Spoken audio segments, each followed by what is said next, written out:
William Alek. Welcome to Nature of Reality Radio. As I told you during the pre-show conversation, it was your interview with Alfred Weber that made me decide to have you come on my show, and I'd like you to start off like I do with most of my guests. Please tell your life story from a standpoint of what you experienced in life and what you witnessed that causes you to do the stuff that you do, and decide that it's definitely worthwhile to do this for myself and for the benefit of humanity as well. Talk all you want. You got the floor. I promise not to interrupt you. I'm putting myself on mute. Okay, Andrew. Well, thank you for inviting me on your show. Yes, I've been in this field for many, many years, well, a little bit over 20 years, actually. It all started for me way back in 1977 timeframe. There, I was attending a university there, IIT in Chicago, studying electrical engineering, and I was shown a vision of my future. And let me tell you, it was extraordinary what I was shown.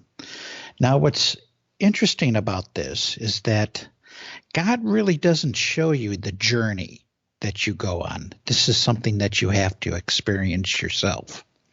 What he shows you are like snippets of the future.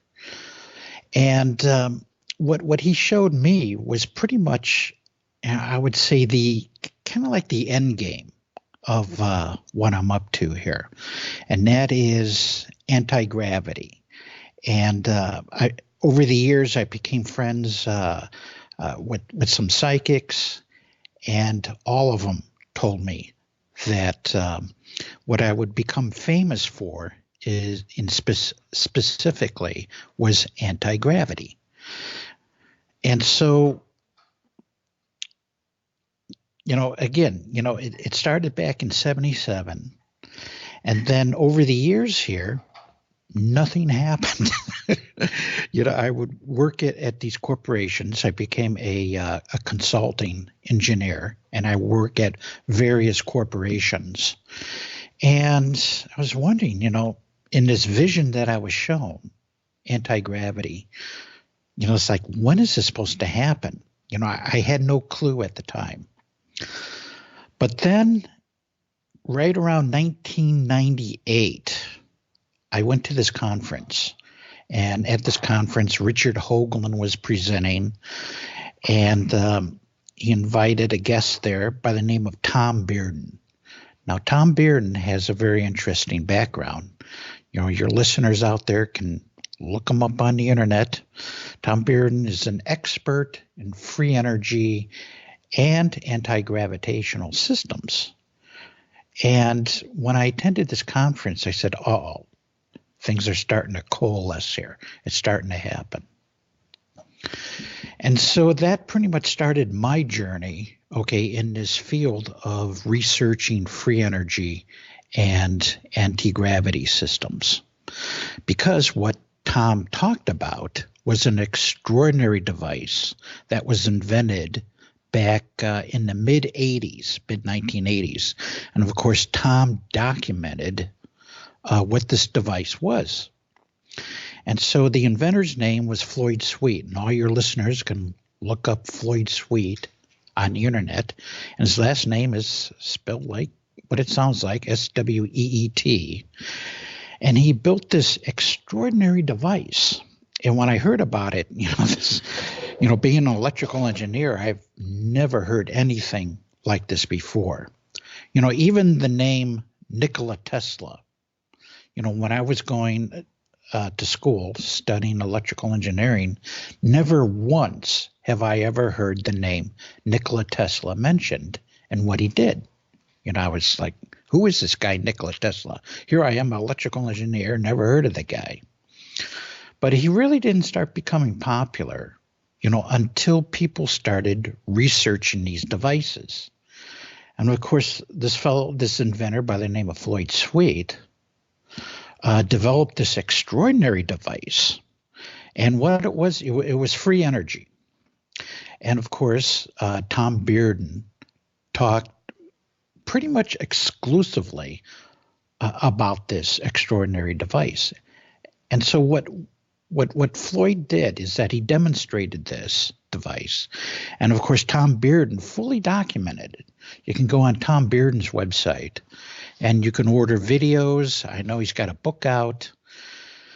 And the video that he was showing was this free energy device. And what it was all that it was were just a couple of magnets and coils of wire. And what he did is that he fed an input signal, into his device. And it was only about a milliwatt of power. And the output was a full kilowatt of power. Now, I'm looking at this thing, on the video, and it's like, man, this thing's incredible. How does he do it? And it was a real mystery for literally decades. And back around 2000 to 2006 timeframe, some of your listeners may be aware that these Yahoo e-groups were very, very popular back then. And a number of research e-groups popped up. Of course, I had one of them. And we started delving into a lot of these devices. And of course, one of them was this Floyd Suite device. And so it's like, how did this guy do this? How could you put a milliwatt of power in and get a kilowatt out? And so, and yet he demonstrated this on video, and of course, fully documented by Tom Bearden. And so that became my challenge. I wanted to crack this device, try to figure out how it worked. Because, after all, the damn thing was so incredible. And so that's when my journey began, back in the late 90s, after attending this conference. Now, you go to these conferences and you figure that, any inventor can come along. And if you have an engineering background, you can sit down, look what's presented, and you figure that within less than 6 months, you can come out with a free energy device. It doesn't quite work that way, let me tell you, because generally what's presented, it's a lot of highlights, okay, that a lot of theories, how this device works, because after all, you cannot go to a textbook anywhere on the planet that I know of and see, look, study, how these devices work. There's nothing. And, being over here in Scottsdale, just to the south of me is ASU. They don't teach any of this stuff. None of it. So the inventors really, you're left up to your own devices, okay, how this technology works. And so a lot of people over the past decades here have been trying to figure this stuff out. A few of them have figured it out. But when you go and look at their papers, what they wrote, they're very confusing. If you look at a lot of Tom Bearden's material, you read it over, and yet it's kind of presented in highlights, in abstractions that's really, when it comes down to, you really can't replicate anything. There's nothing there to really grab onto. And so that's what I was faced with, when I began my journey, in this field of free energy. So my journey began developing the theory behind this. Now you can go to my website, over there at AuroraTek.us. You can go to that website. You can check the news section, but also check the science section as well, because the science section is going to take you, okay, to a website called academia.edu. And that's where I post a lot of my material, about what is actually going on, okay, with this technology. And it turns out that there's a real conspiracy behind this, a real science conspiracy. And when did the science conspiracy begin? Well, it began back in the 1920s, when I did my research in this area. And the conspiracy had to do with, well, who were the scientists back then? Well, you had Heisenberg, Oppenheimer, Einstein, all the great physicists you hear about today. Back then, they were working on publishing their theories. You had Einstein with special relativity, which was, I believe, published back in 1908. Then, of course, later, a few decades later, he came out with the general theory of relativity. You had all these other scientists publishing their results. And this one scientist by the name of Dr. Paul Dirac, and your listener will want to make note of this, Dr. Paul Dirac, and his Dirac equation. And that was published back in the late 1920s. And so what his equation was, it was the Dirac C. It was called the C of negative energy.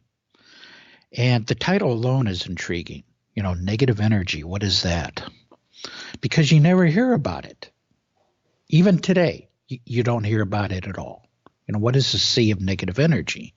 But yet, back in the 1920s, they had this theory. They had what's called the Dirac equation. And what the Dirac equation predicts was, of course, back then, they discovered the electron, but then they discovered what's called antimatter. And what is antimatter? Well, it has an opposite charge associated with it. And so the Dirac equation, when you plug in the information regarding an electron, it predicts its counter particle, its antiparticle.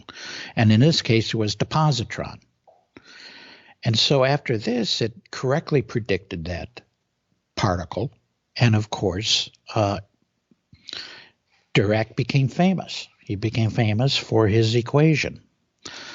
Now, when you delve deeply into the Dirac equation, there's some remarkable information there. And the remarkable part of it, as I mentioned before, was this negative energy. What is this about? Well, you have in our universe positive energy, and to balance that part of positive energy, you have negative energy as well. We live in a balanced universe. But yet you never hear anything about negative energy at all. What is this negative energy?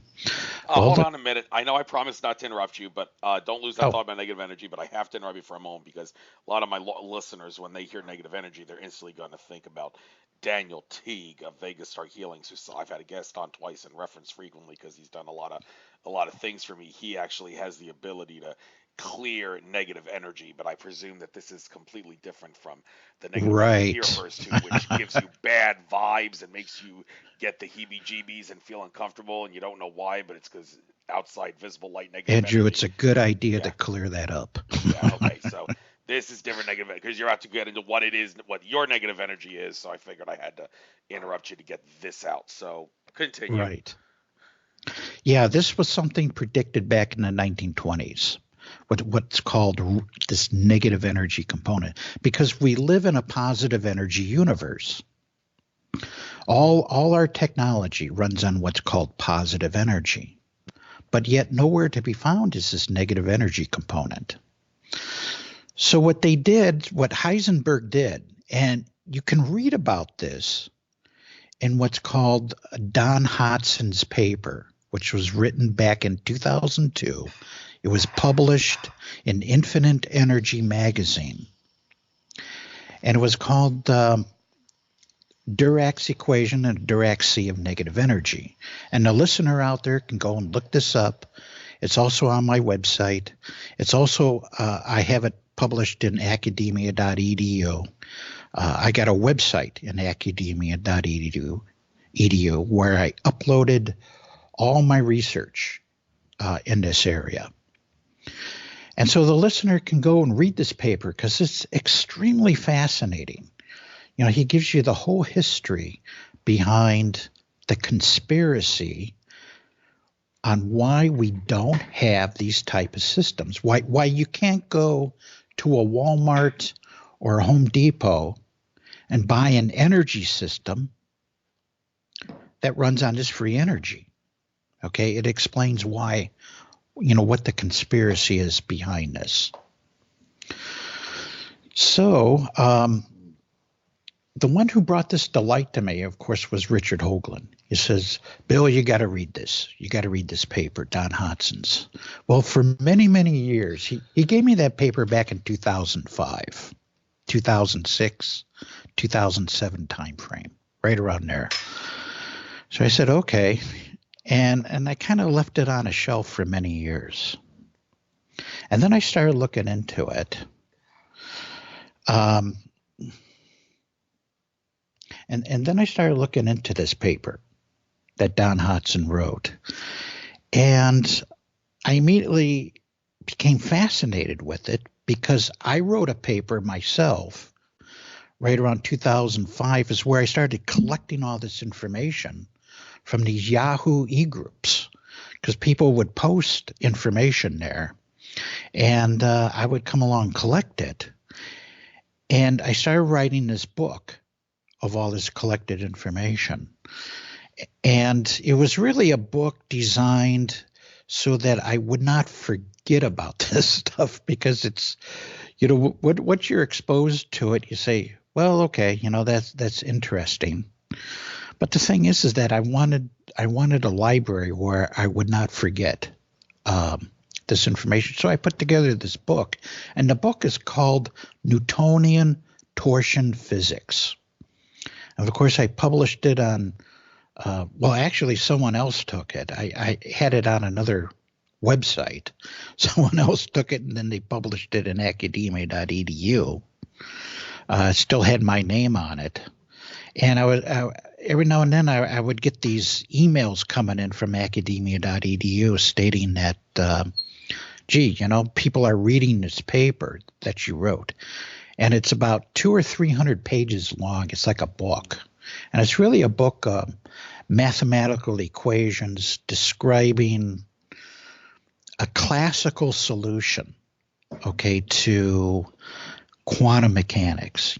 Quantum mechanics can be a very complicated subject, perhaps for most of your listeners here. And I simplified quantum mechanics using classical physics. And that's what you would find if you were to read this book and then look at all the rather interesting discoveries I made, particularly about the electron. And so that's what I write about. Because what's intriguing about the electron is that it's, in fact, a multi-dimensional particle. And according to Don Hodson, the entire universe is only made of one particle. Well, it's like, wait a minute, Bill, that can't be. We got gluons and protons and, this particle, that particle. And modern physics, the standard model, the standard theory that they call it, is made up of all these variant particles. It's like, well, where do they exist? Well, you say that, they exist in the vacuum, okay? And so really, Don Hodson says that, there's really only one particle that makes up the entire universe. And he calls that the electron. The electron's the only fundamental particle that exists. But then you have this counter particle, this antiparticle called the positron. Well, it turns out that what you've heard of the ether, what's called the ether, that's what it's composed of, electron-positron pairs.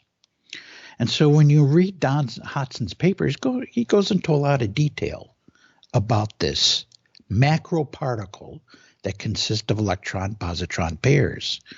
And it turns out that in particle accelerators, that's what comes out of them.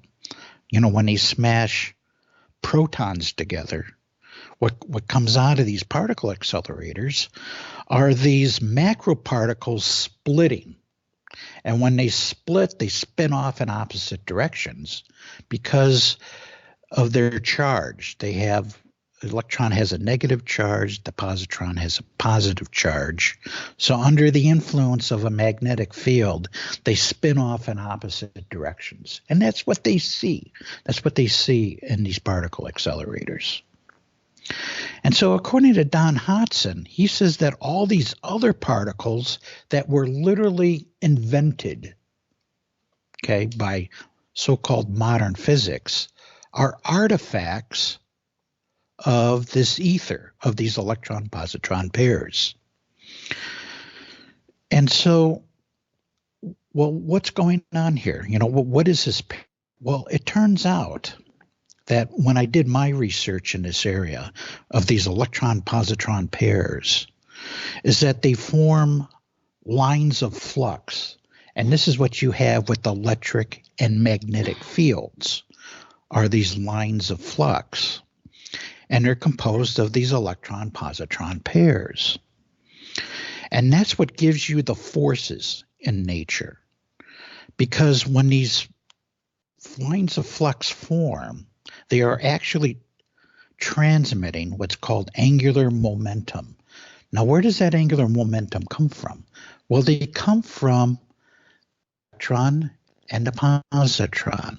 When they couple with these lines of force, the ether is that there's a transfer of angular momentum between the electron and the positron.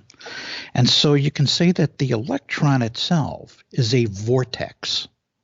And that's what I discovered, because you really won't find this in physics anywhere that at least I know of. And so the electron is really a vortex of something that's there.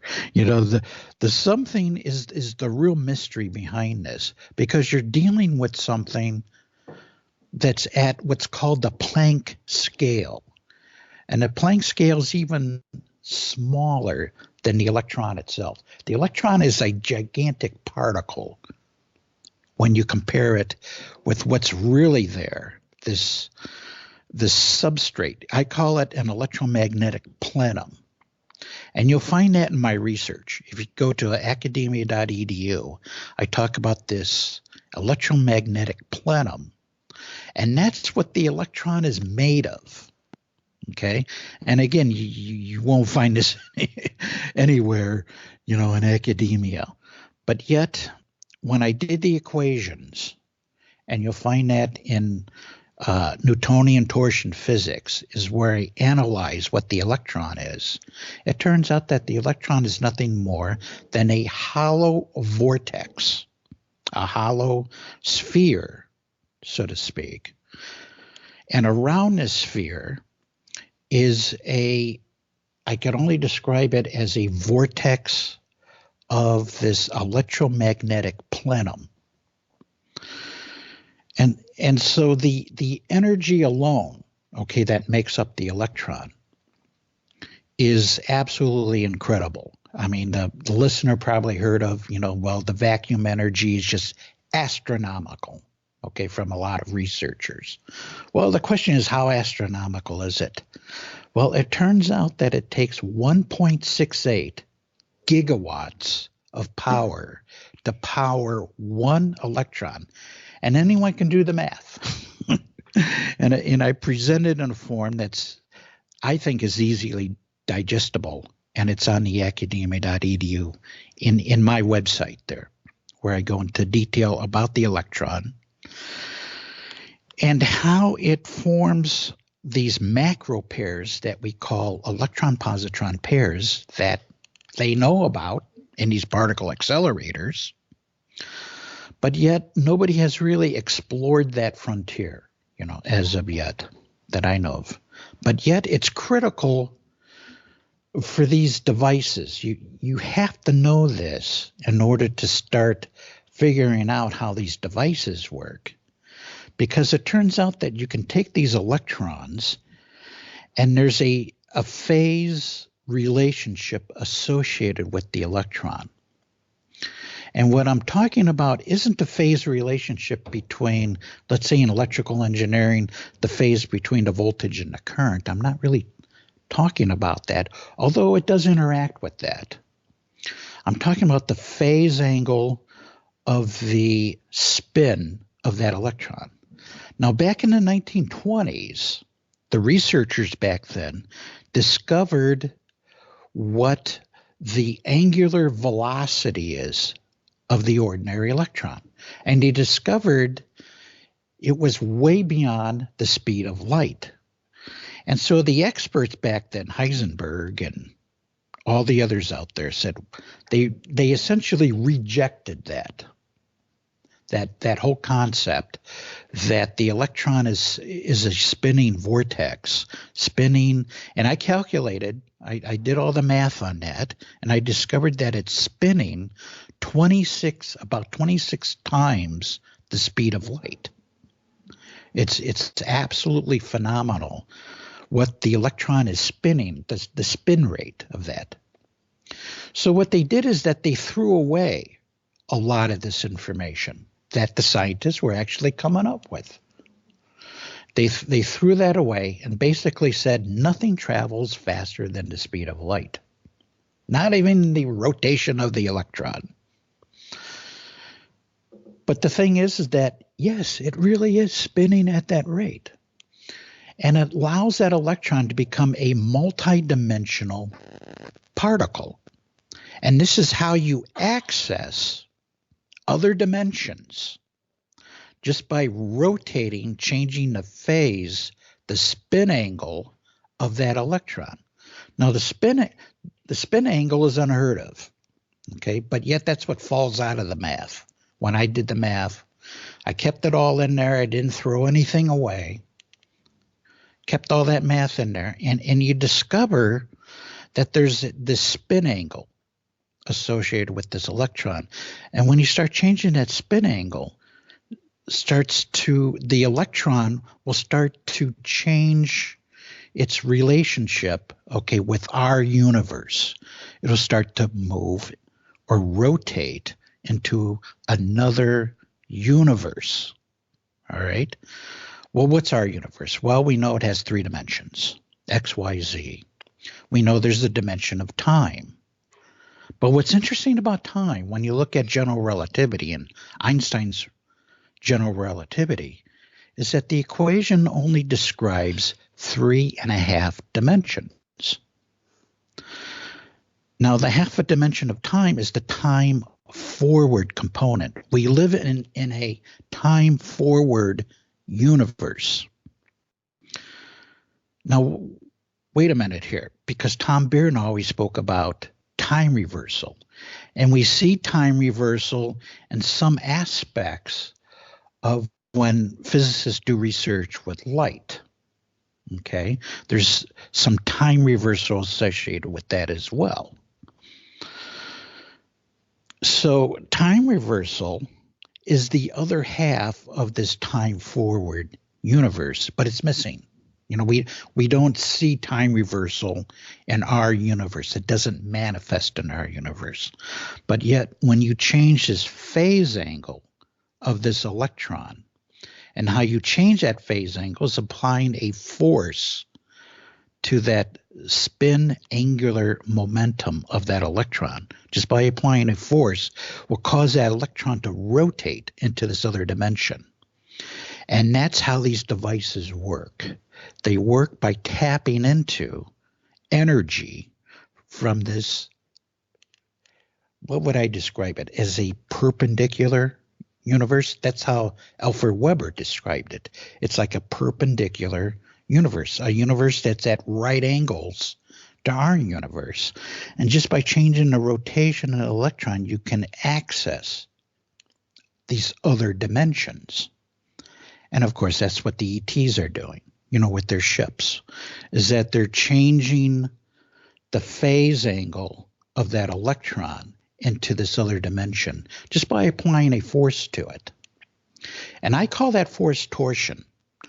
And that's why I labeled this book that I wrote about 15 years ago, where I collected all this information from all these other researchers, kind of put the thing together. I call it Newtonian torsion physics, because you're dealing with a system that's rotating, that an electron is self-powered. They're all self-powered, the electrons, fueled by vacuum energy. Okay. Each electron utilizes 1.68 gigawatts of power that powers every individual electron. And so you can get that electron that's spinning. You can change that phase angle by applying a force at right angles to the spin angle of that electron and get it to access these other dimensions. You can get your ship, which is what the UFOs do, is that they rotate these electrons into this other dimension.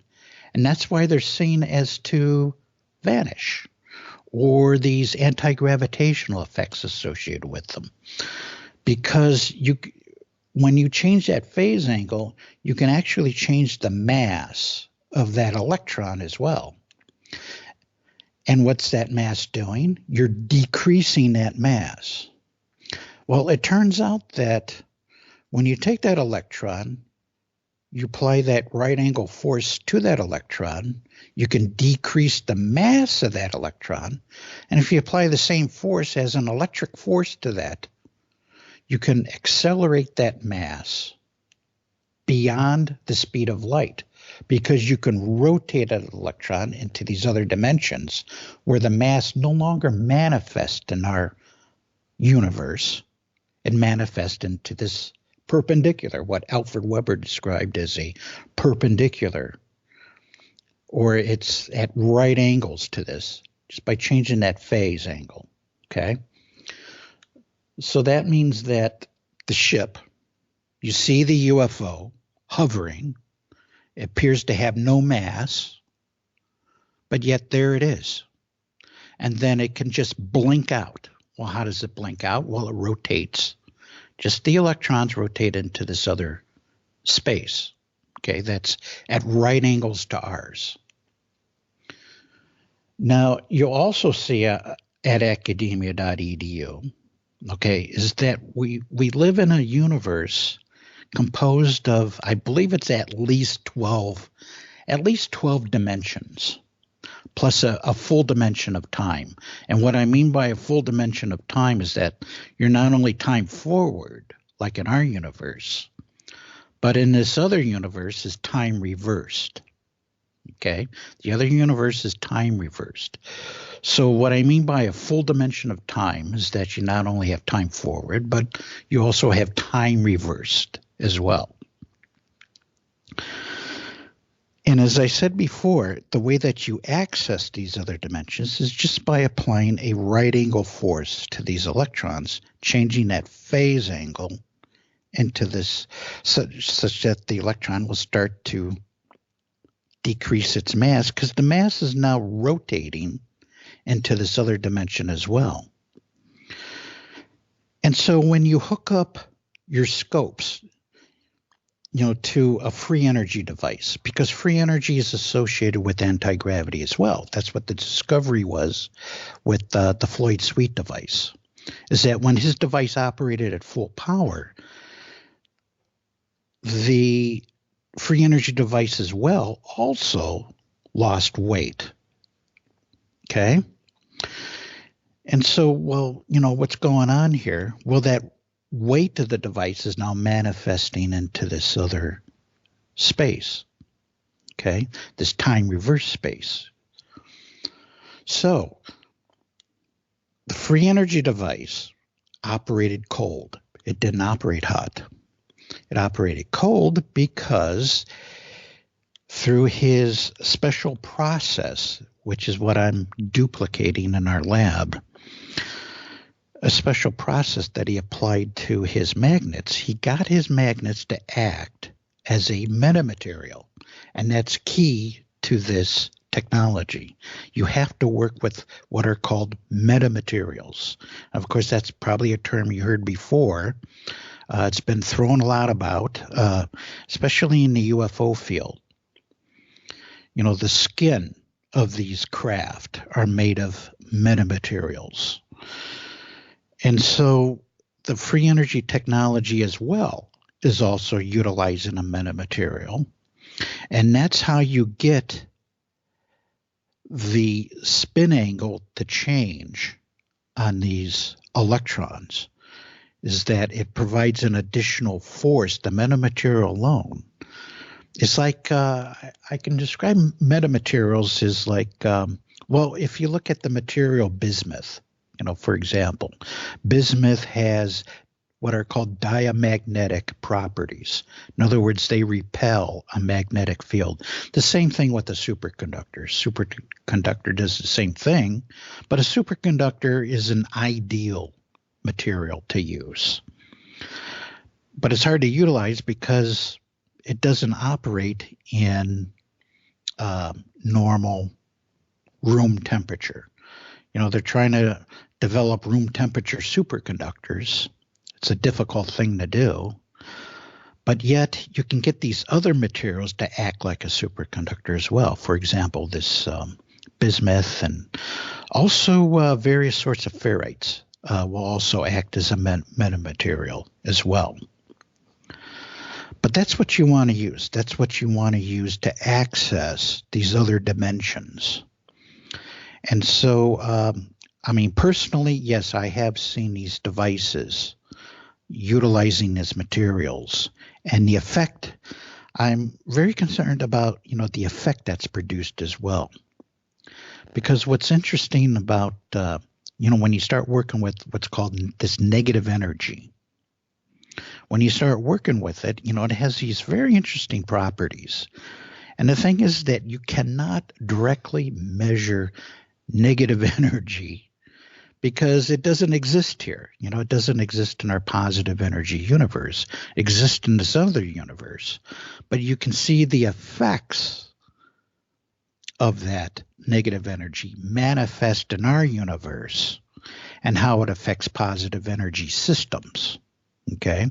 And I've seen those and I've seen those effects occur on our electric meters, oscilloscopes, you know, things of that nature. You could actually see negative energy manifesting in our universe and the effects observed. And so what Floyd Sweet observed in his device was that if he shorted the output on his transformer, you know, if he's running a full load, what he described in his papers is that here he is driving fans and light bulbs with like a milliwatt of power. It's insane. But when he shorted the output, he noticed that, first of all, the electricity seems like it was different. It wasn't like hot electricity. He described it as, I believe, was like cold electricity because frost would build up on his transformer. Okay? And that's something you would never hear of, you know, on any transformer that we have built here in our universe running on positive energy. When you short the output, you know, a transformer will either explode if it's high powered or it would just burn up. Okay. Well, just the opposite happened. Okay. With these transformers utilizing a metamaterial and accessing negative energy is that they don't run hot, they run cold. And so Floyd observed frost built up, you know, on his transformer. Okay, so his transformer's running cold. And so you're dealing with another universe here that we cannot directly observe. It's not observable. You cannot see it you cannot measure it, directly measure it. You can see the effects manifesting, okay, from this other universe to ours. You can see the effects, but you cannot directly measure it. It's not considered an observable, which is what Tom Beard would call it, okay? And a lot of his material that he presented. You cannot directly observe, for example, the dimension of time. We know time exists, because of what's called spatial displacement, and that's how Tom would refer to time. We know time exists, but we cannot directly observe time itself, as a dimension. So just to repeat that again, you see the effect of time by the motion of a clock through space. And that's how we know the dimension of time exists. And you see a lot of what I call crackpot physicists coming out of these universities, because there's a lot of crackpot ideas going around, because they don't know about this negative energy phenomena that's for real, been observed in these devices. And so they say that, well, time just doesn't exist and this and that. And it's crazy, because time really does. Time is a dimension, just like 3 dimensions of space.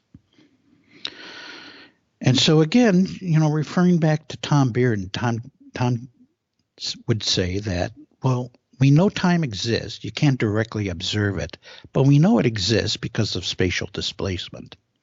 Well, the same phenomena occurs with this negative energy. We live in a positive energy universe where all the energy is stored in the past.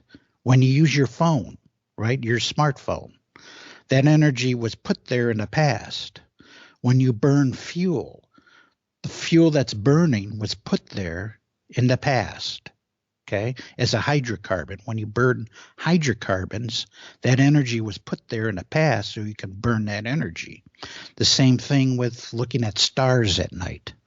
When you look at a star 500 light years away, that's energy that was there 500 years ago that traveled through space to get to your eye, okay? That's energy from the past. Everything here in our universe, energy comes from the past. But now wait a minute. These devices, negative energy, what dimension is that? Something new here. And another thing that's interesting is that when you read the Don Hodson paper, back in the 1920s, Paul Dirac predicted negative energy in his equation. E equals mc squared. Okay?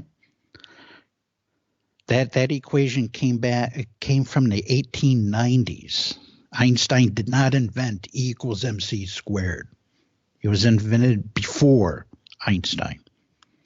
What Paul Dirac predicted was E equals plus or minus mc squared.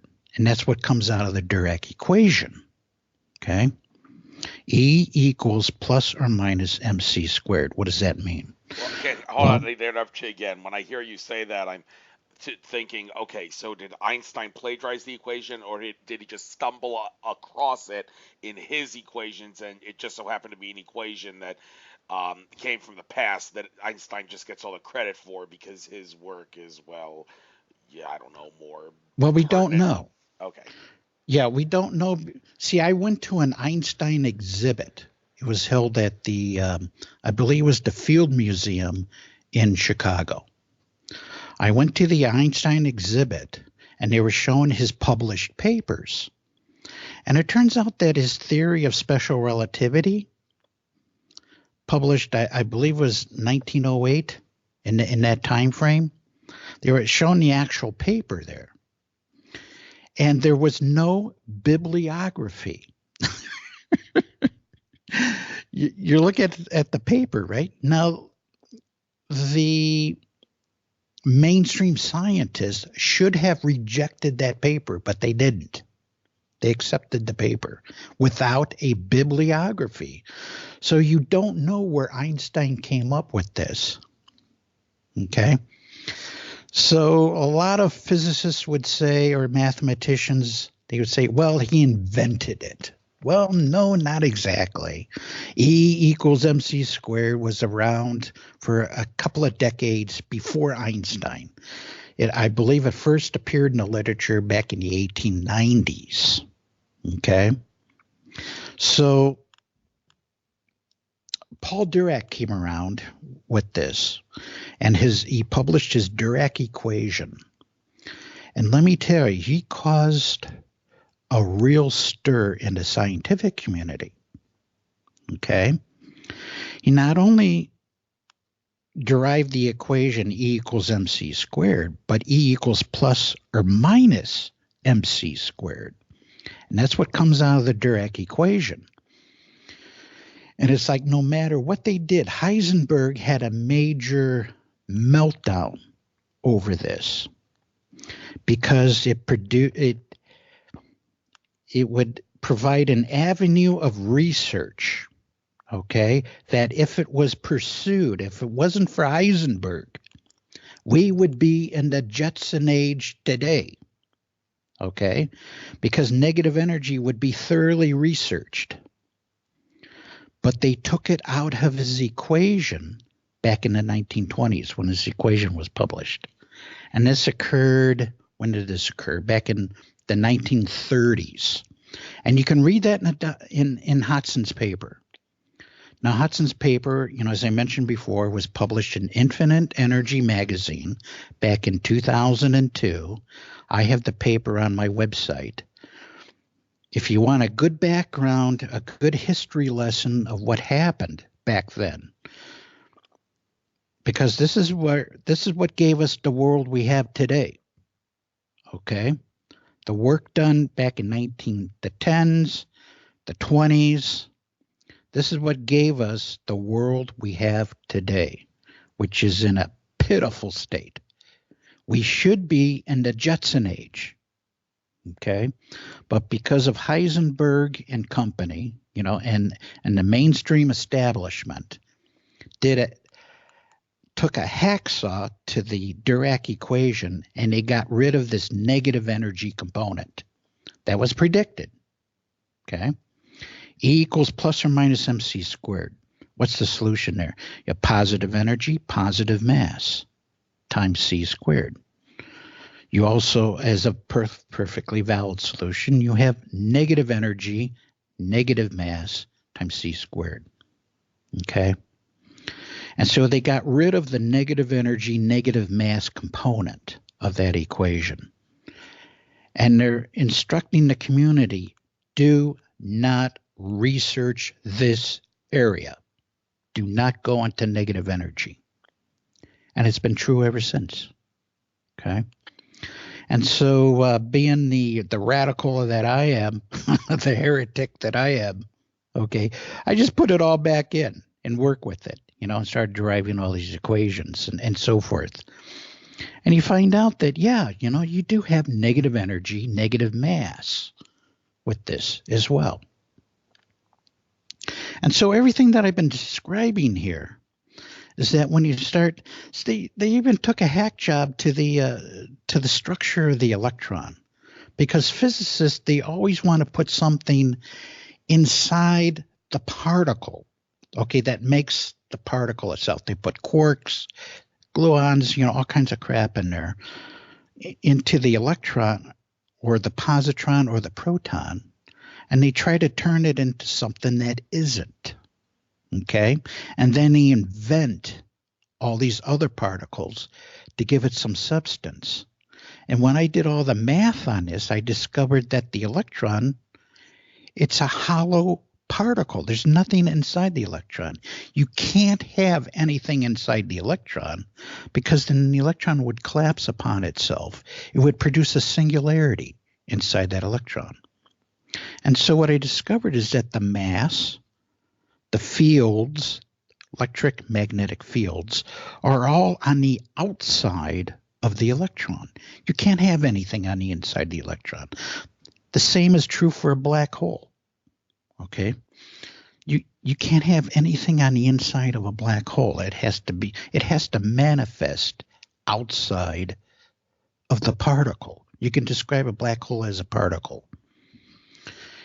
And so the mistake that they make is that they want to put something inside these fundamental particles to give them like mass or body. And I discovered, well, it's all on the outside. It's all on the outside. There's a mass field around the electron. That's what gives the electron mass, is this field that's around it. Well, what am I describing as a field? Well, it's this electromagnetic plenum is how I describe it. And the plenum is really, I don't know, Planck scale particles of something that I don't know what it is, Well, really. hold on. Can I stop you right there? You're talking about what constitutes mass, and this Right. gets into the whole debate over the Higgs boson particle, which Peter Right. Higgs asserts has to exist. He said if someone told me it didn't exist, I would refuse to believe it because all my equations and everything say it has to exist. The issue with Higgs, Mm-hmm. though, it's hard to make an analogy for, and the best one seems to be think of two people representing two particles going through space, and then all of a sudden, paparazzi camera people decide to converge on the one of the particles and give it mass, while the other particle, because it doesn't have that mass, keeps going Right. through space. Does that seem like an appropriate analogy to describe what you think is the mass that is regarding what gives the electron and everything else mass? Well, apparently it's all on when you look at the radius, the published radius of the electron, that's where the plenum begins. And that plenum is rotating at 26 times the speed of light. Now you can actually calculate this. I just used the classic equations that's published. I use everything that's published out there, that's already known.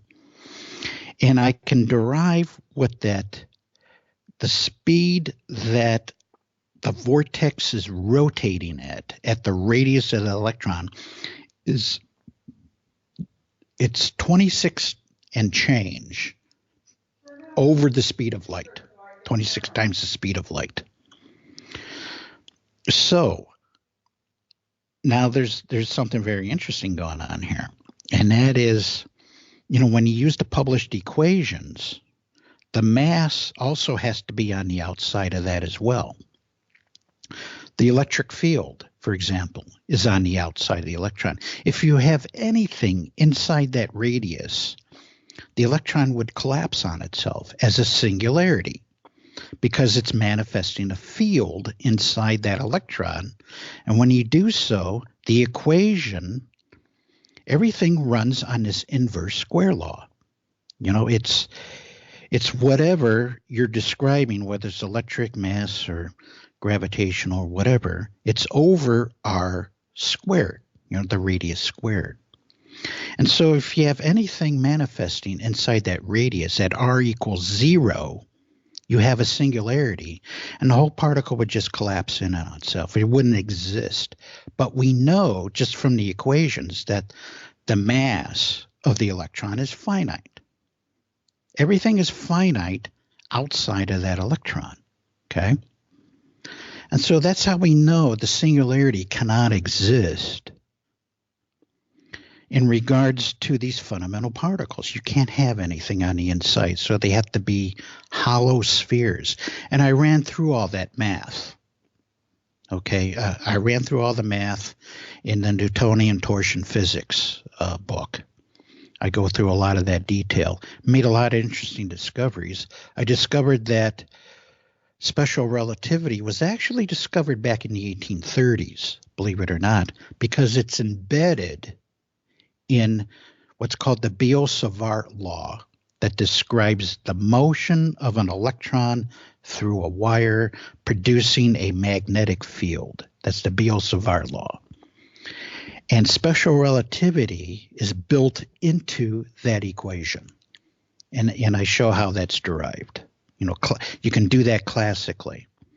I also figured out, the classical mechanics that was generally regarded as quantum mechanics of a lot of this material as well. That for the electron, and how it moves through space is actually a special relativity function. Okay. So anyway, let's. My wife is asking a question here, but anyway, okay. We were talking about the electron and how you can change, because we have these very limited properties of the electron. We know it has this Planck number associated with it, which is correlated to the angular momentum of that, and they can do that calculation and do that experiment in the lab. But wait a minute, there's something missing. Okay, because when you work on gyroscopes, for example, there's basically these two properties associated with it. And of course, the one here is this moment of inertia. And you don't find the moment of inertia for the electron. It's like they took that part and threw it away. Because when you factor that into the equation, along with angular momentum, okay, when you have the inertial property of the electron plus the angular momentum, you can calculate what that angular velocity is. And when you do that calculation, you find out that you end up with this number that's way beyond the speed of light, and that's what they rejected. Okay, so we're gonna take this inertial properties of the we're gonna throw that away, and we're gonna give it a quantum number. Yeah, we'll give it a quantum of 1/2. We'll invent this quantum number. And a lot of the stuff that they come up with in standard physics are merely inventions to hide the truth. Okay? There's a lot of hiding going on. When you start to discover the truth behind a lot of the physics, you'll find out that they're hiding things. Okay? And a very good example, and I uncovered this one. Okay, this one's a gem, okay, that they hid. And that is, in the quantum world, you have this device called the tunnel diode. Okay, you have this device called the tunnel diode. It was invented back in the 1950s. Now, the listener out there can go and look all this up. And they came up with this magical trick, okay, to hide what's going on there. And it's called negative resistance. Okay. The property that the tunnel diode has is that it exhibits this what looks like a negative resistance on the voltage to current characteristic. When you map out the voltage versus the current on the tunnel diode, you discover it has what they call this negative resistance profile. So in other words, it exhibits positive energy, and then it'll start to bend, and then exhibits negative energy and do this dip, okay, in the transfer characteristic. And then it'll reach a certain point there where it will start to exhibit positive energy. And then they came along and kind of described what was going on in this device and how it affected these electrons. And I discovered that it's a complete fabrication. Okay? There is no such thing as negative resistance. It never existed, never will exist. But yet they're trying to create a science behind metamaterials as well.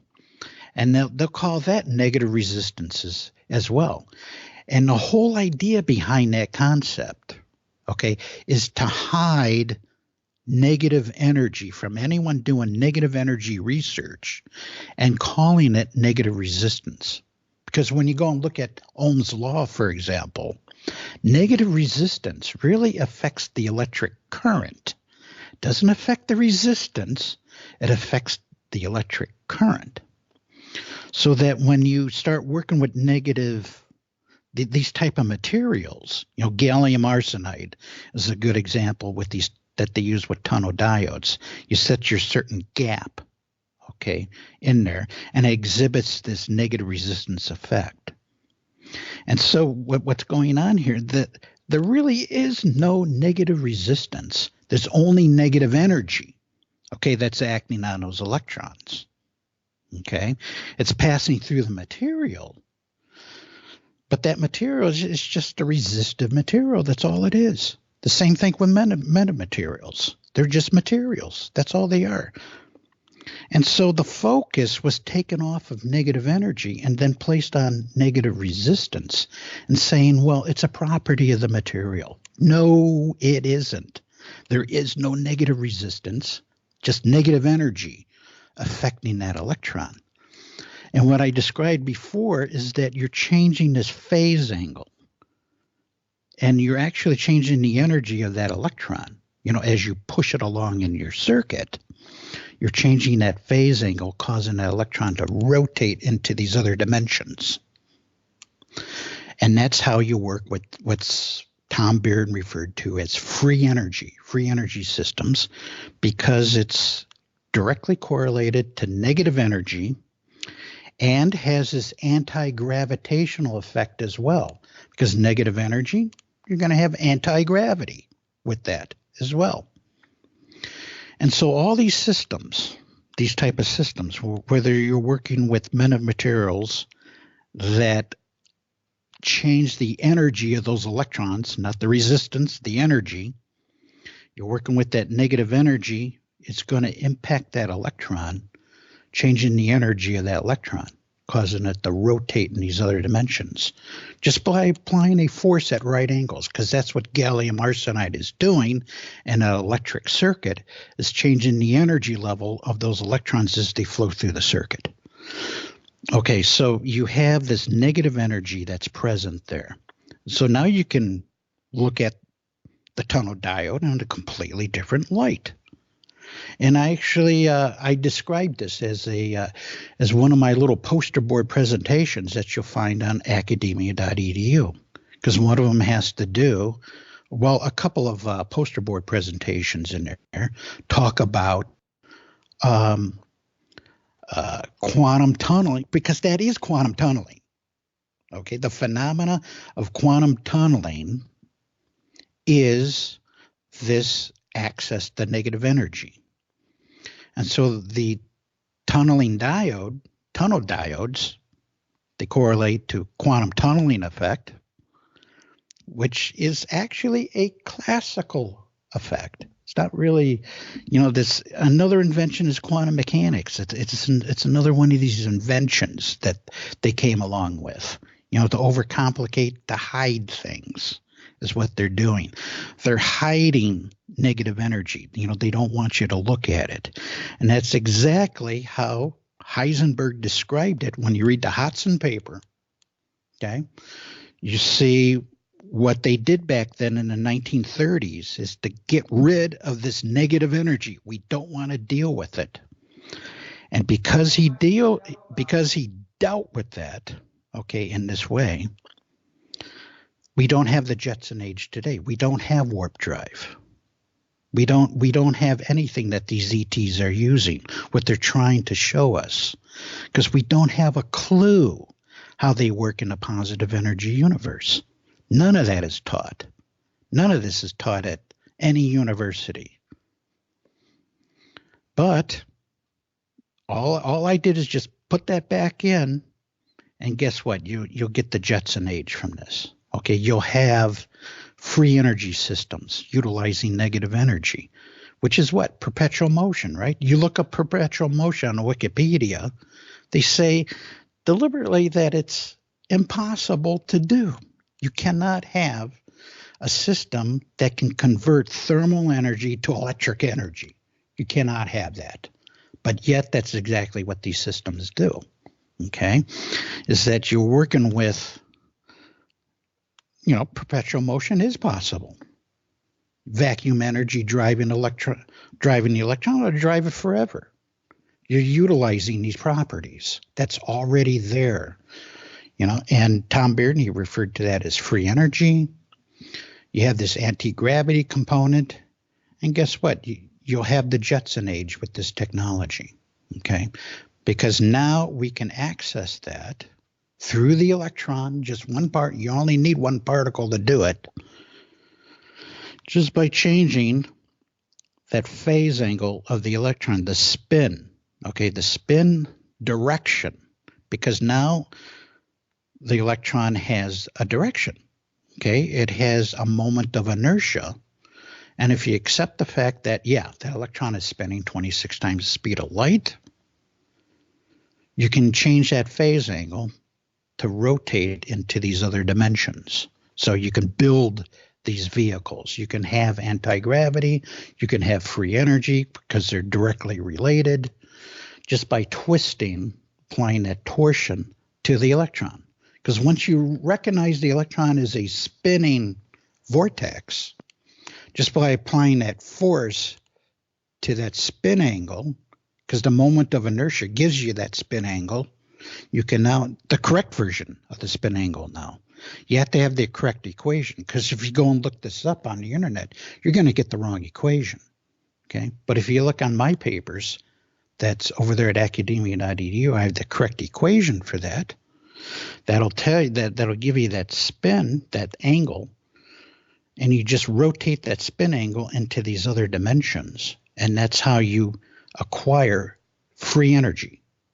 Okay. No, great. Because I'd like to get into that technology. It's definitely big, key that we do, because it could change the world. But there's a couple scientific principles that need to be addressed about this, because what you're saying is definitely paradigm shifting, to say the least. I don't think I've ever heard anyone speak about this kind of stuff, about the science behind electrons and covering up quantum, using quantum physics as a cover story of sorts. Well, a couple of issues regarding this, about the electron being the basis for anything.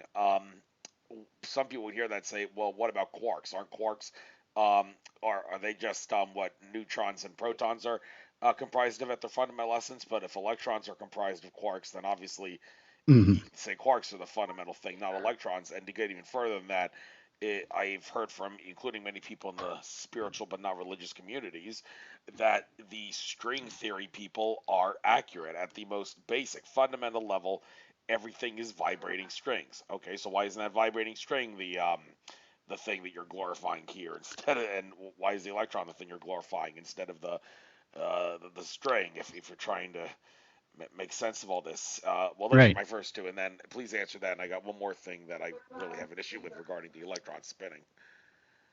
Right. Okay. The electron. I spent a lot of time working on the electron, trying to figure out what it is.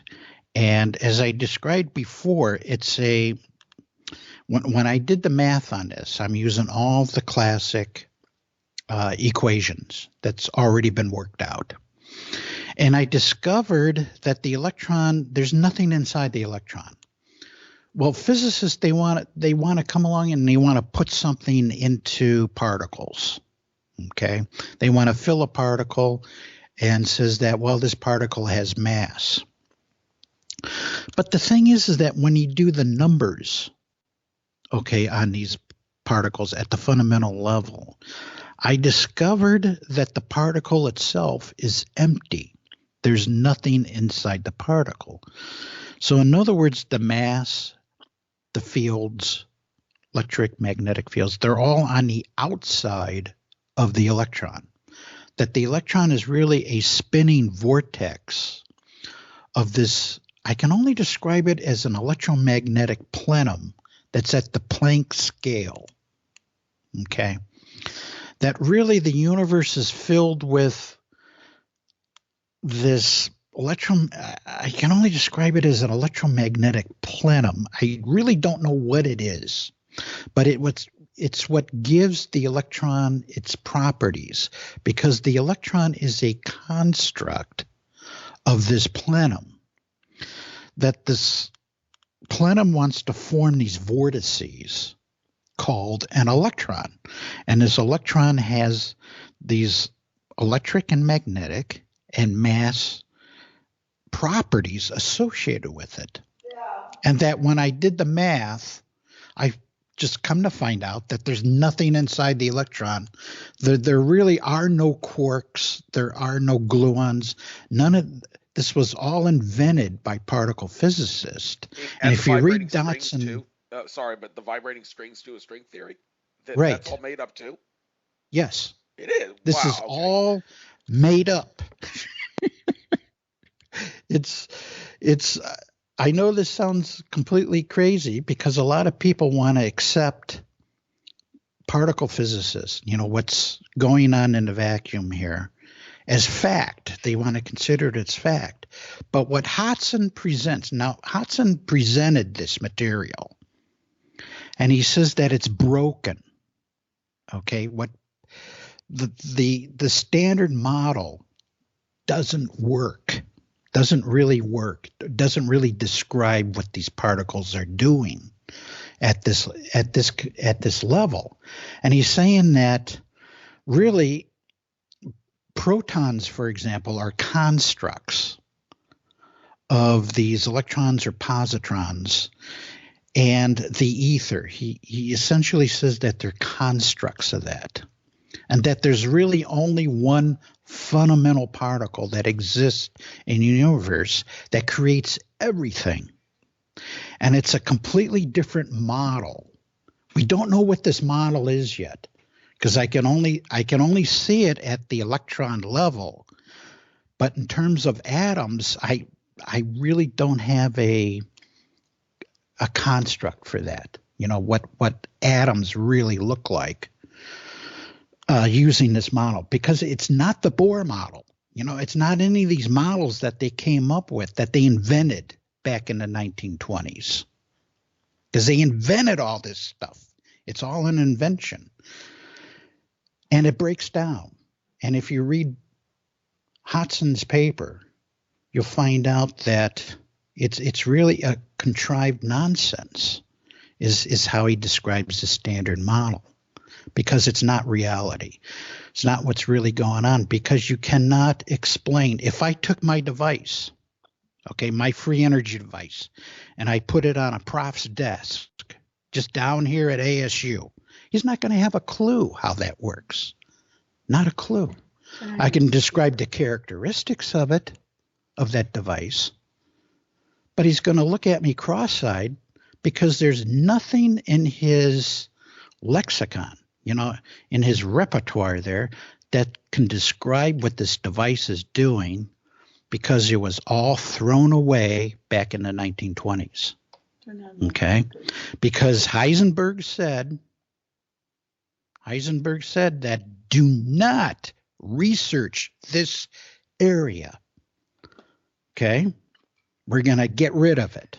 We're not going to let you look at it. This negative energy, we're not going to let you look at it. And we're going to convolute everything after that. Okay? This whole idea of negative resistance, it's all contrived. It was invented, okay, to hide negative. This whole deal of what Dirac published, it really brings out what the Dirac was doing. Dirac equation was doing. Okay, this E equals plus or minus mc squared, because you end up with negative mass, negative energy. And if we had that today, if Heisenberg didn't do what he did, we would be in the Jetson age. We would have warp drive. We would have Star Trek, essentially. But yet we're nowhere near Star Trek. Even though they say that they have people looking at this stuff at NASA, they don't have a clue how the M drive works, and yet it does work. Okay? The M drive does work. And yet they're clueless, because they threw all this away back in the 1920s and 30s. So that's the world we're dealing with today. Yeah, it's quite unfortunate. And I want to ask you about the spin of the electron. About that. Yes. About the fact that it goes 26 times the speed of light. Big issue with that. I mean, you've heard about moving into the future naturally. It said as you get closer and closer to the speed of light, the faster you travel into the future. Well, thought experiments that have been done showing a train that moves just right before the speed of light, like someone on the train were to start running down the hall of the train, would they be able to break the light barrier? And the thought experiment, if you go by relativity, would say no, because time would slow down to prevent that from breaking the light barrier. So, right. Okay, so how exactly is the electron spinning at 26 times the speed of light without time warping into the future at an incredible rate that would violate what the time dilation thought experiment says? Yeah, well, here's how that works. Okay, what we're doing here is that we apply a force at right angles to the electron. Okay, I call that torsion. Okay, and when that occurs, you're affecting the spin angle of that electron and you're causing it to rotate. Okay, and when it starts to rotate, that gyroscope that we call the electron now, which is freely running because it's powered by the vacuum, okay, it starts to rotate into another dimension. It does that. And at the time, when Alfred Weber said that, oh, this is perpendicular space, I says, yeah, that's right. He's got it. Because we're changing from our space into this other, it'll start to rotate. And when you look at the equations of that rotation, you start to work with what are called imaginary numbers. Okay? Now, we work with what's called apparent power.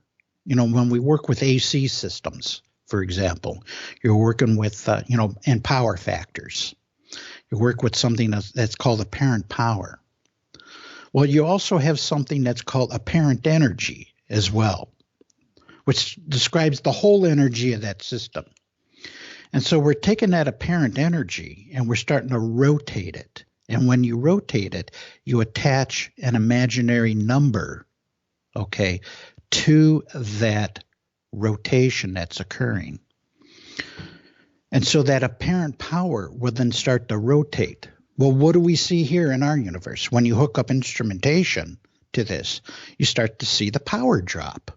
You'll see a power drop, and it'll drop and drop and drop because it's rotating into that other dimension. The greater the force, the greater the rotation, okay?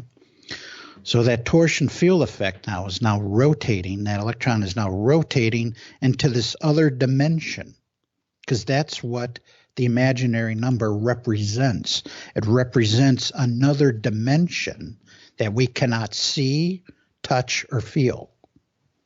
Well, we know it exists because we see it manifesting in our universe, okay? And we see the effect on our instrumentation as, excuse me,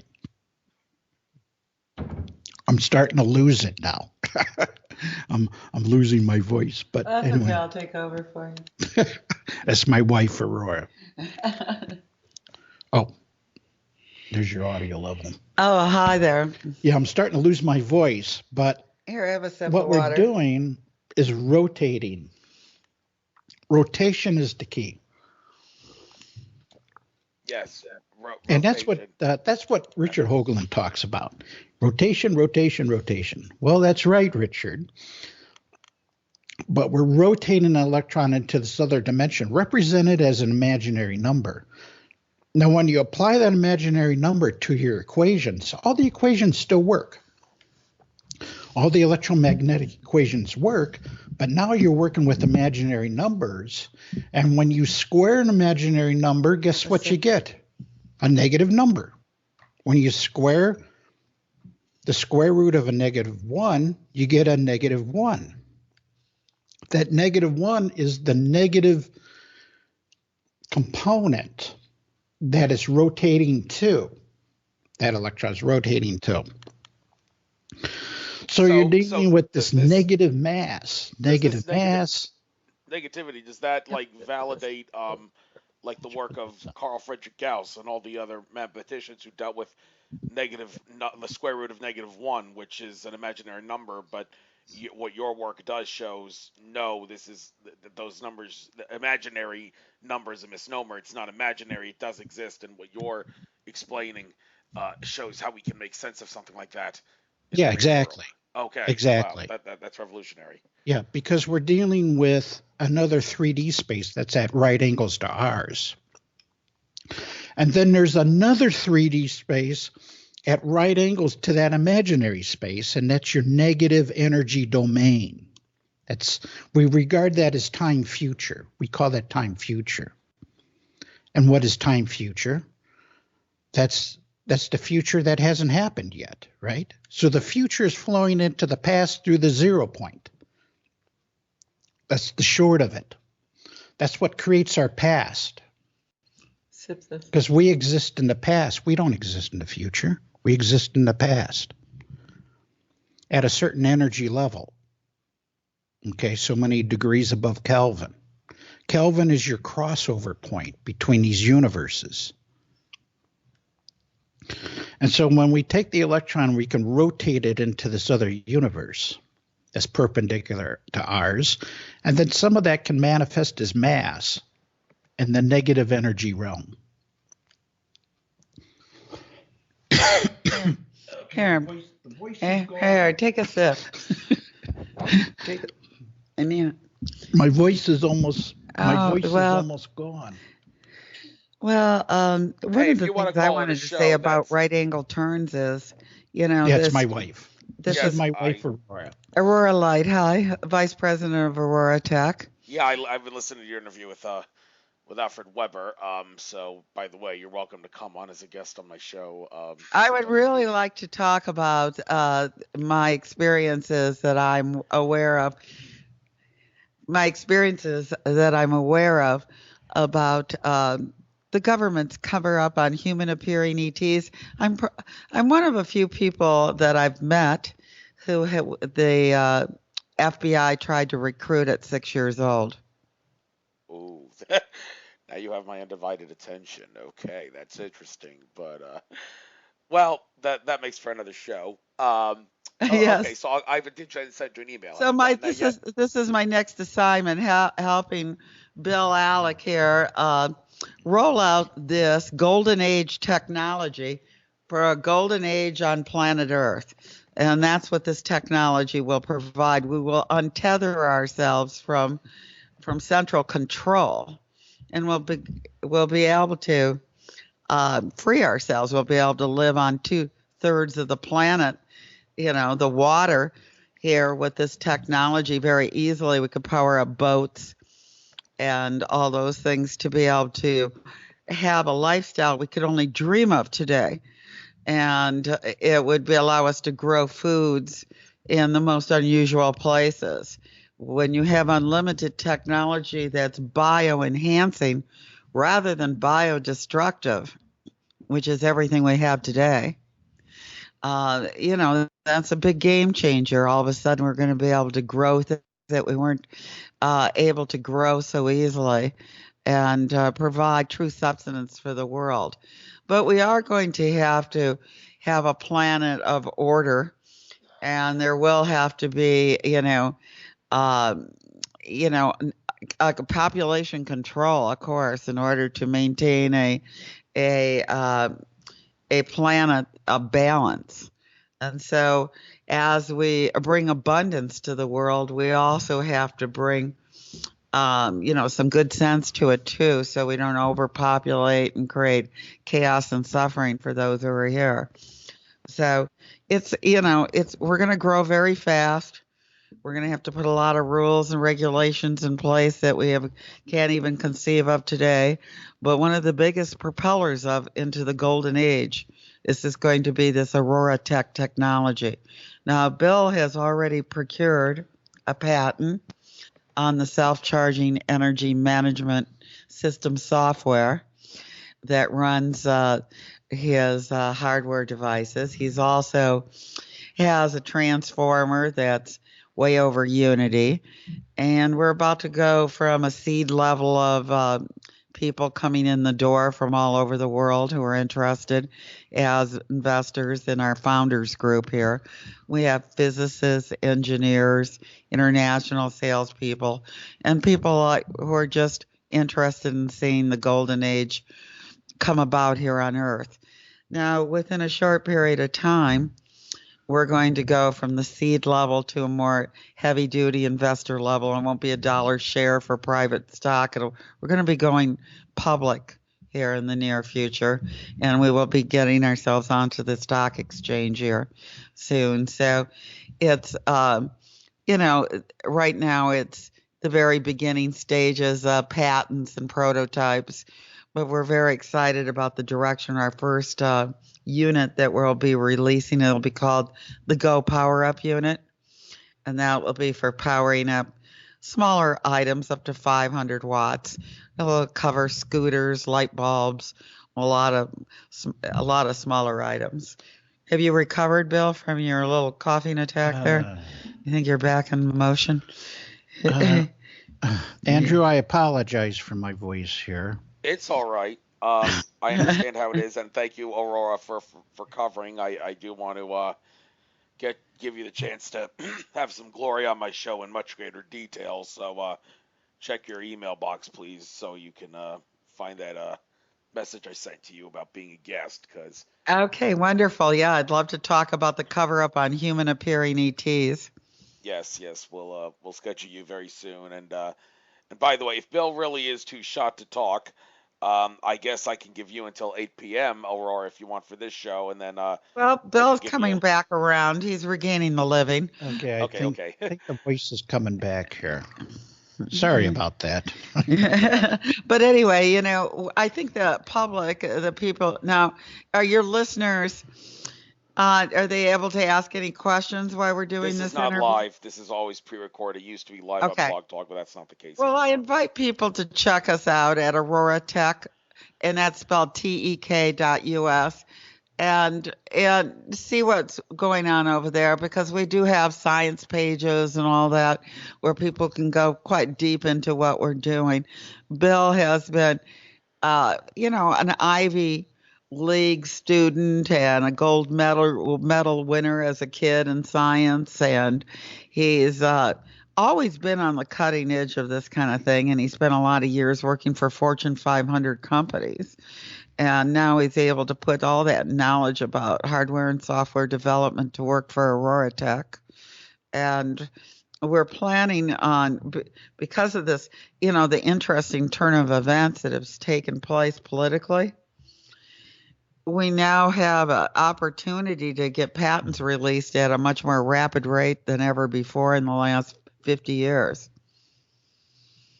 So our patent was released very quickly, and things are moving quite well now, I would say, in the administration level, better than they have for decades.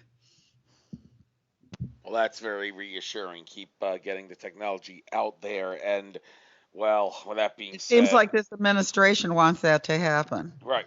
Okay. The issue, of course, is I always seem like I'm talking about technology being released and the financial system at the same time, and for good reason. Just that classic shot in some documentary I saw where Nikola Tesla is trying to get his technology out, and one of the business people tells him, Tesla, your technology, a little box giving energy to everybody. There's no profit in that. Okay, hearing him say there is no profit in that. Well, okay, that is the crux of the problem, and why Earth remains a prison planet, and why we have to stop that.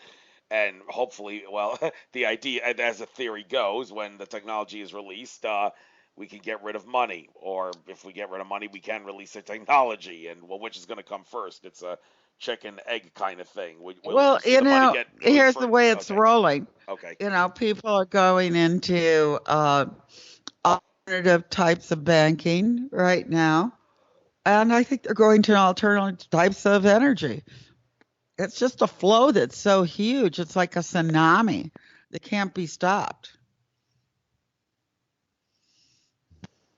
Okay, well, it can be stopped when you got oil tycoons that are going to kill to keep the people from killing the petrodollar, if you get my drift. Well, there's just so many people now working on projects that are going to take down the level of dependency on those things. And it's just a matter of course. And I think they see that coming, and they're jumping on board with more revolutionary type things. Well, what we have is it's a system of scarcity. And the theory is that scarcity creates money. Okay? Yeah, if you need good water and you can charge $1 a bottle for 12 ounces, what the hell? And the idea is to control scarcity. Right. So, but the golden age blueprint is to manifest a technology. One of the things we set aside to do at AuroraTek is to And that's TEK. I want your listeners to know on the end, because there's other ways to spell it. They'll take you to the wrong website, and you got to put .us on the end. Otherwise, it'll take you other places too. But one of the things that we decided at AuroraTek in the very beginning when we first started this journey together to create this technology and this company was to make sure that this technology was biocompatible and possibly bioenhancing. And we achieved that. We have 3 divisions in the company: biotech, energy, and space.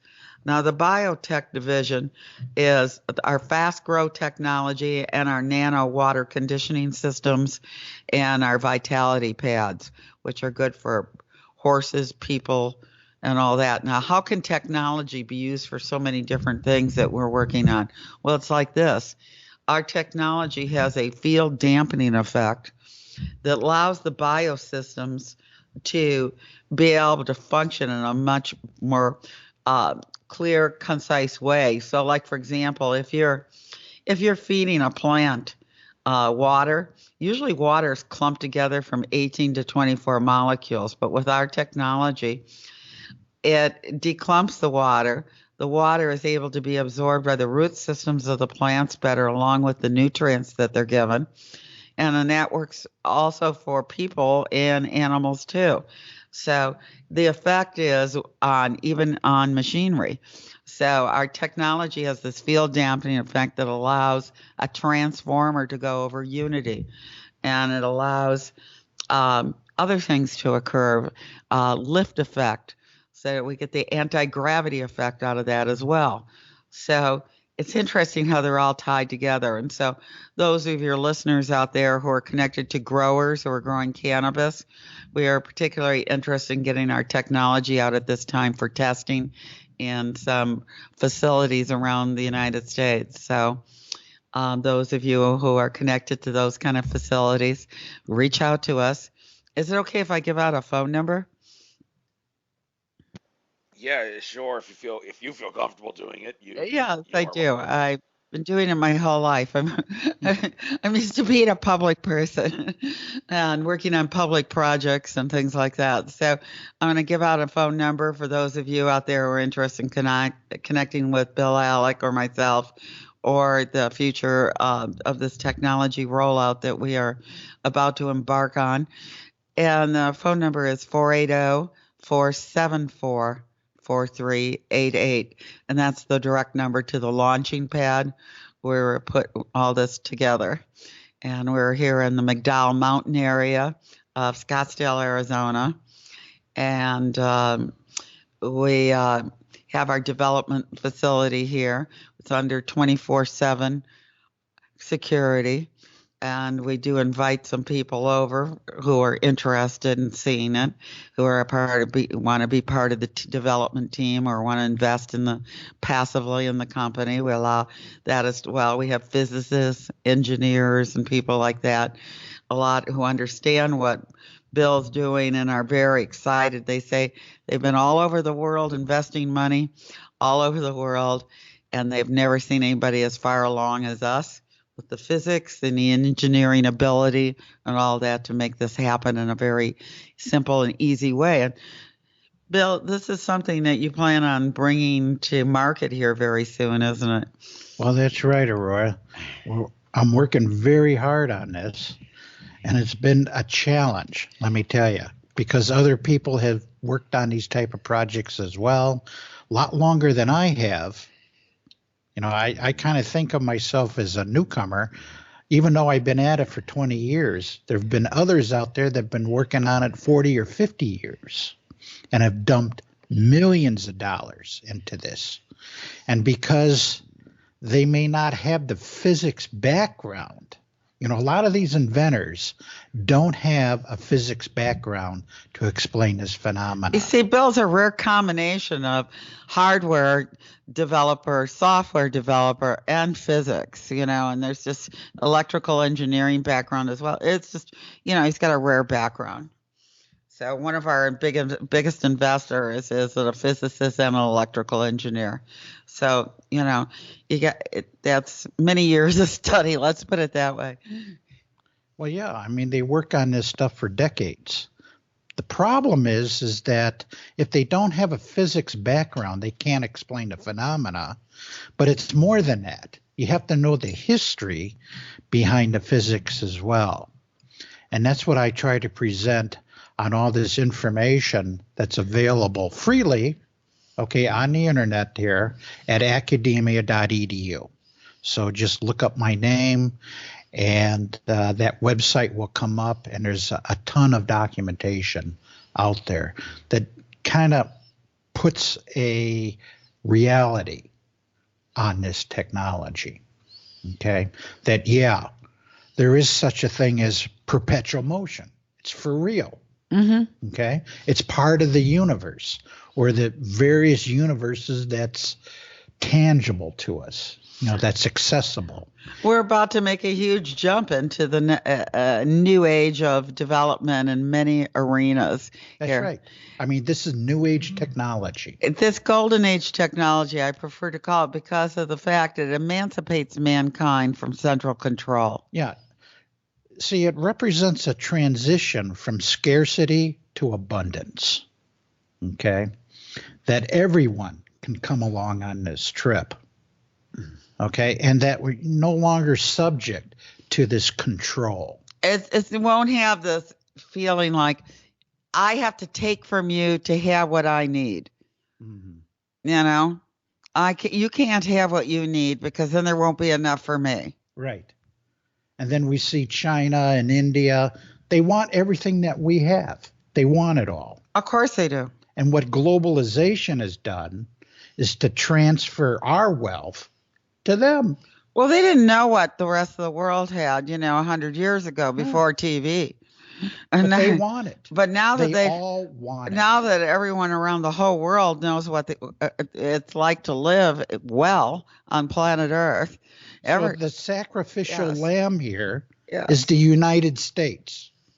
The globalists decided that we're going to take the United States, we're going to take Europe, and we're going to take them to the slaughterhouse. And we're going to downgrade them. Transfer all the wealth, okay, to China, India, Well, Russia. They decided to downgrade the U.S. so it'd make it a level playing field for their team. Right. They wanted a level playing field. You're right about that, Aurora. Yeah, so, we were way out there in front. Our horse was winning every race. Yes. And they didn't like that. So, we're well aware of the game plan here. Okay, we're well. But all the innovation is coming out of this nation. We are the innovation nation. Right. That's what the U.S. is known for. China's just copying everything. Right. The rest of the world's copying us. And I heard a interesting thing on finance that 95% approximately of all world debt is paid back by the United States. The rest of the countries don't pay back. Right. So, it was like this whole, if you can look up world debt and financial payback, other countries, if you invest in them, they don't pay you back. So what that tells you, Andrew, is that globalization ultimately is a failure. It's a failure because the model that they're using, okay, this idea of scarcity. It's outdated. It's a failed system. It's a failed system. You have to have in place a system of abundance. And the only thing that's going to get you there, okay, is this concept of free energy, anti-gravity. It's going to create abundance. First of all, we'll be able to employ people in clean jobs, and it'll create enough of an abundance in our society that guaranteed incomes will exist in the future. But when you're born, people will have a guaranteed income, but they'll also have limitations on how many children they can have too. I don't see a society where people will be able to have more than a couple of kids in the future. because it's just not manageable when you get to a point like India or China where everybody's struggling to make a living and everybody's struggling for a little space to exist on. But they do want what you have. Oh yeah. Okay. No, and everyone wants the globalization best. at the time was the solution for making that happen. But it's a failed model. It can't work. It cannot work. The idea of scarcity that creates money is ultimately a failed solution. Well, Okay? anytime it's a It win-lose, has to be replaced. every time it's a win, anytime in life, then something is not a win-win. It's a win-lose. Somebody's losing and somebody's winning. That's always going to create suffering. Yeah, zero-sum gain. It's always going to create suffering and an imbalance. So, life has to be a win-win. You have to be able to work things out on the board of life, the chessboard of life, so that everybody's in a winning position. Because it just doesn't, it's not ultimately not going to work any other way. And this technology would allow people right now in Africa and in the Caribbean and all these islands around the world and, jungles and everything to have power without having to run copper wires to everything. See, that's one of the things that in the future, we're not going to have any copper wires in our lighting and our street lights and stuff. We're going to recover all this copper, and that will pay for our transition into this technology will be built into every light bulb, and it'll just be placed in position there on the light poles and locked into a position and regulated by the sunlight, as to when it's needed. And that's the future. We're going to recover all these millions of miles, millions and millions and millions of miles of copper wiring. And we'll be able to. That's great. That's great. But I need to interrupt you because you mentioned the thing about sunlight. I can't help but notice that on the website here on the which page is this? It's the just the home page. Mentioning things that are obsolete. One of the things that you want to make obsolete just so happens to be wind farms and solar panels. And yet you're talking about using the sunlight. Yeah, I'm not talking about using sunlight to power the light bulb. I was just talking about to regulate its timing when it comes on. Okay. It's your on-off switch. All right. So when it gets dark, it would automatically go on. Okay. I want to ask you about not using it. You can't have a very good solar farm when they're chemtrailing the hell out of you every day. Yeah, that's and you can't even see the sky. Can't argue with that. Now, I do want to ask you this before we got 15 minutes left, so we have to talk about what this is going to do for us and how it's going to help us. And well, you've gotten into that, but a couple of things that need to be pointed out about the future. David Icke in a video not that long ago pointed out his belief that 2030 or so will be the year when humanity and machines can merge. Basically, the Terminator timeline, Terminator coming back from 2029 to kill Sarah Connor in 84, although that was a negative timeline. Icke is talking about a more positive timeline, but David Icke's always about consciousness too.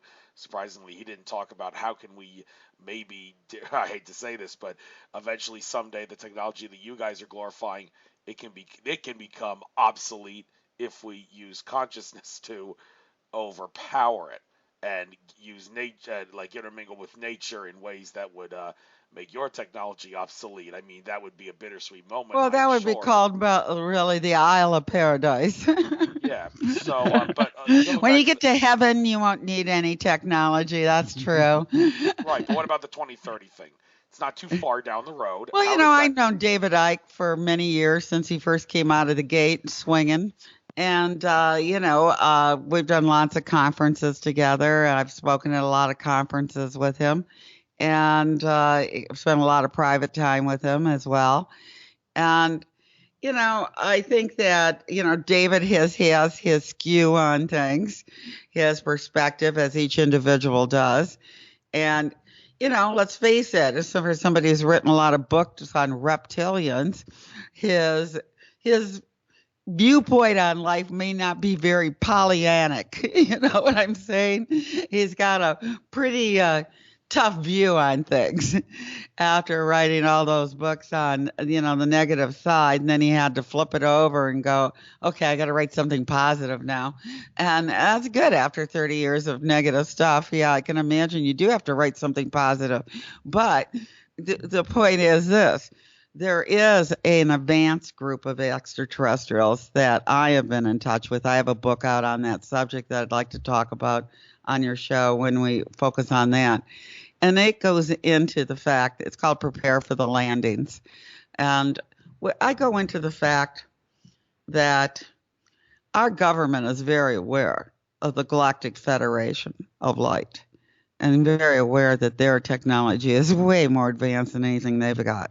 They've just got the gray technology, okay? They just got the reptile gray technology. They got the renegade technology. They don't have the Federation technology. Federation technology is so more far advanced. When a spaceship lands on Earth, you can tell if it's Federation or not by one thing. Simply, did it leave a radiation burn? If it did, it's not Federation. Federation doesn't have any radiation problems. As Bill was talking about, this technology nullifies radiation. Well, when they drop out of warp, for example, I mean, you're quantum tunneling through space at far beyond the speed of light. You slow down your ship. When you enter a solar system, you have to slow down. Well, what's your braking mechanism? It's space-time. When you hit space-time, it produces a reverse gamma ray burst. And that gamma ray burst, they can pick that up. And they did when the Phoenix Lights came in.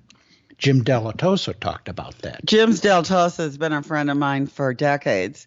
And we've spent a lot of private time together. And, his job for many years was to nix out all the photos out of the NASA stuff. So the he public has an interesting background. Yeah, he had 100 employees, little Chinese people over in the East Valley. His minions. Taking out all the photos of UFOs and all the NASA footage that they released to the public. So that was his job, is to make sure everything was polished up perfectly.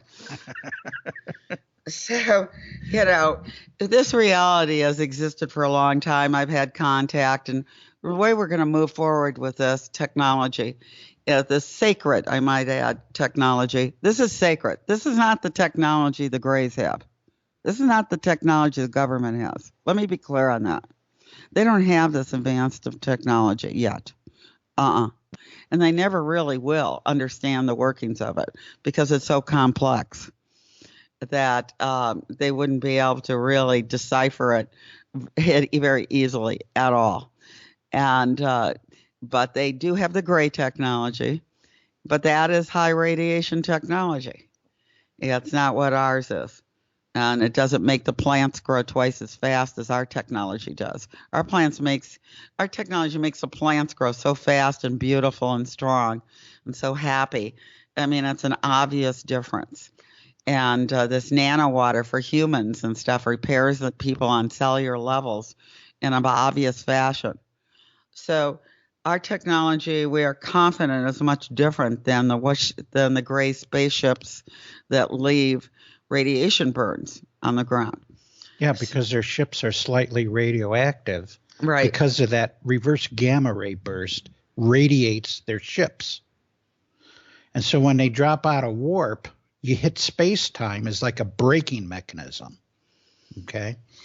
And so when you come into a planetary system, your ship is slightly radioactive, the outer hull of the ship, so that when they land, there's some radiation present, but that has to dissipate over time. Yes.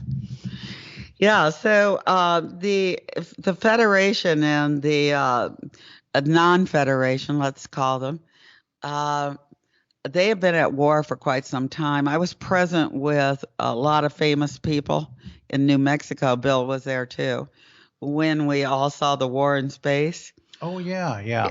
There was all kinds of famous ufologists present. Grimsley. Ed Grimsley has set up this camera equipment that was incredible, and put it up on a big, huge screen that was like about a 10-foot night screen. vision. Yeah, he had the night vision goggles. And he had it set up, though, in a way that it could cover a larger portion of the sky, a good portion of the sky, and you could see it in this 10-foot screen. And we saw them going at it, the two different groups of ETs. They came right at each other, and one blew the other one up. Mm-hmm. And they dissipated right in front of you. You could see it, the blow up, the dissipation, everything right in front of your eyes. It's kind of funny how they only follow Ed.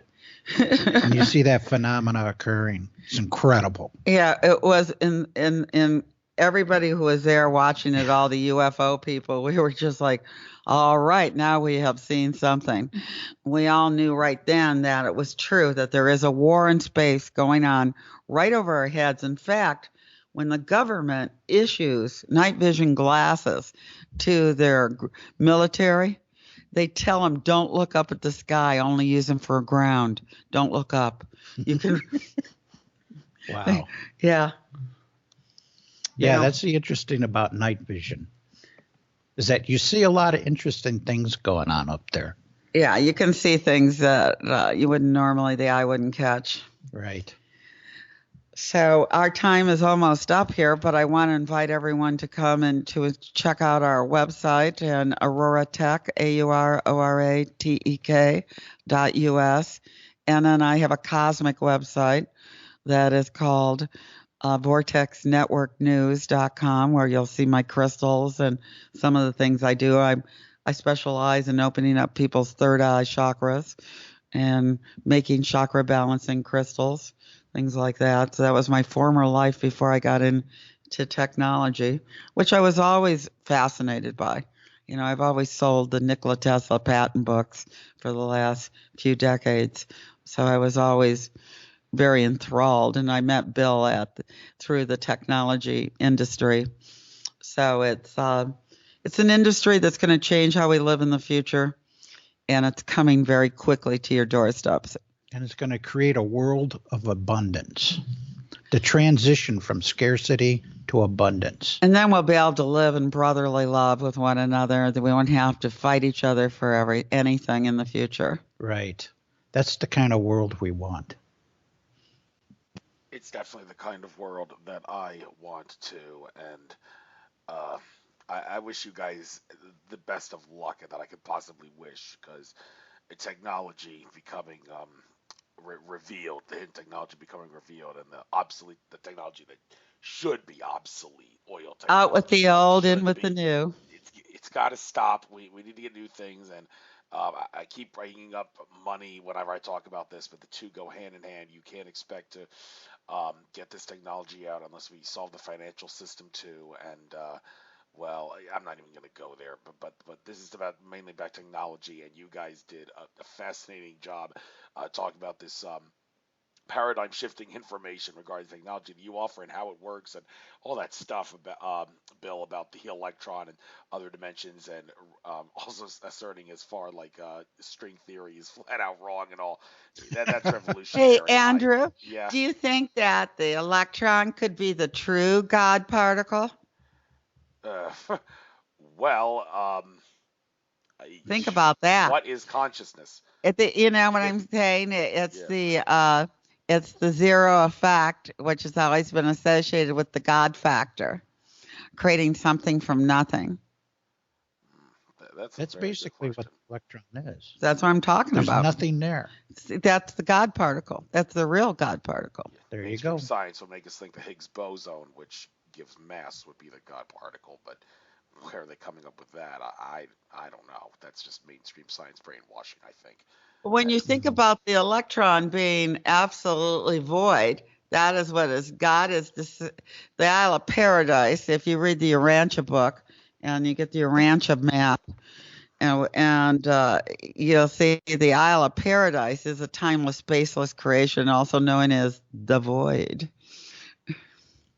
Yeah, the Urantia books were brought up in conversation a bunch of times on my show. Not an accident that it was brought up again by you, I'm sure. Maybe I should Get a copy and read it. Oh, get the map to go with it too.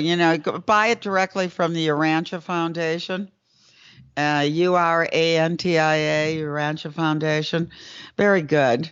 Very excellent publication. I mean, when the way it was given to me was very cosmic and profound. And I found it to be very profound. The first thing I was drawn to reading was the Luciferian Rebellion. I had to read that first. I had to know how it all came down. And I found it quite fascinating, quite accurate. Yeah, I can assure you that when I have you as a guest on my show, we're going to go into that in great detail. That came up in great detail on my show in the not too distant past, because I just so happen to be watching a lot of programs and such that talked about that Lucifer Rebellion. I was like, I think I better get into this more with some guests that can talk about it. So, Well, it's the reason this planet is culturally quarantined from the other worlds, in case you were wondering. Okay, that would explain a lot. Yeah, also Well, my development, maybe when you have Aurora on your show here, maybe I can get into some of my experience as well, because I was taken downstairs and upstairs. So there you go. He met them both. Yes. all right. Well, yeah, okay. Considering I've that, been aboard the ships. I've met the human appearing extraterrestrials, part of the spiritual hierarchy. So there's a lot to talk about for sure. yeah, I think since you say you can come on Bill to mention that stuff being brought up and down too. Well, considering that you went 90 minutes and then had to take a break, and I let Aurora on, maybe I'll give Aurora 90 minutes, and then that's when you can chime in. Well, And, we can, we're used to co-host, co-talking together. Jill likes to jump in with his stories, and well, I was I like to actually do the same. thinking about asking you both to come on at the same time, but when I listened to Yeah, the part two of Alfred Weber's interview with you guys, I figured it would probably be best for me to yeah, I do got separate you. shows with you guys. So, and I Yeah, still it's have to good when listen to the one of last. us shuts up a little bit. I need to listen to the last 20 minutes of part two, by the way, with where you did most of the talking with Alfred. So, as soon as this ends, that's the first thing I'm gonna do. Make a promise to you, I'll finish watching that interview as soon as I bid you good day. So it is 8 o'clock. We Perfect. gotta. Yeah, awesome.